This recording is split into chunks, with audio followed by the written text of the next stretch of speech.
Hey, we're back. Episode number 3 of the pulled pork sandwich. Pulled pork. The tough guy or the bodybuilder of pork. We've cooked it. And we have cooked it right. And if you follow our method, you can cook it right too. So here it is. Check it out. It's out of the Dutch oven now. I pulled it out, and as you can see, it pretty much fell apart just getting it out of the Dutch oven. But we're going to take it down one other level. A couple forks, and we can just kind of fork through it like this and pull it apart.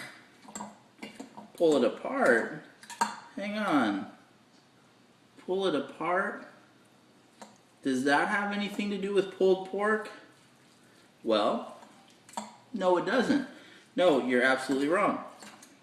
It doesn't have anything to do with pulled pork. Pulled pork has nothing to do with the fact that it's pulled apart at the end. And if you believe that, well, you're wrong. Because that is what pulled pork is. Pulled pork is just really pork that's been cooked down so much that it can be pulled apart with a couple forks, just like this, with no problem. Now you try and do that to that pork shoulder that we started with 3 hours ago. No way. You need a chainsaw to deal with that thing. Look at it now. It's just falling apart. That's the beauty of it. This stuff is awesome. It smells awesome. It's, it is just barbecue-y. Really, I mean, this isn't a barbecue that we've done here, but what we end up with is really inspired by barbecue. Because in North Carolina, where they really make this stuff, they do it for a long, they cook it for a long period of time, just like we did, but they do it in a special kind of barbecue. But the result is really a lot the same as what we end up with here. So let me put the final product together for you for this secret hidden episode that doesn't get emailed out to everybody. If you're watching this episode, you found it on your own and you found the special hidden finale episode of this dish. So let me put it together. Here it goes. We pulled it apart. There it is.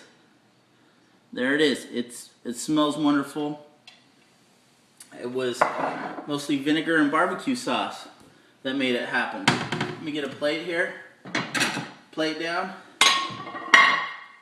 I have a bun here that I did a little toastage on. Okay. I'm going to take some of my pulled pork and pile it up. Pile it up. That's real simple. Now, what is the final element to a pulled pork sandwich? It's something that we haven't even discussed up until now. It's coleslaw. Now, coleslaw is an amazing and absolutely necessary way to top a pulled pork sandwich. It's just the yin with the yang, the peanut butter with the jelly, as I always talk about. So here it is. It's right here, and I'm just going to dish it on and not really go into details because this really deserves an episode of its own. This is my agave nectar, half and half coleslaw, and it goes right on top. It goes right on top of that. So, the super duper pulled pork, the coleslaw, and the toasted bun. That's all you need. This is a pulled pork sandwich, folks. You try this, you're going to love it. So let me take a bite, share it with you. Here we kind of fold it up and scoop it in. Wow.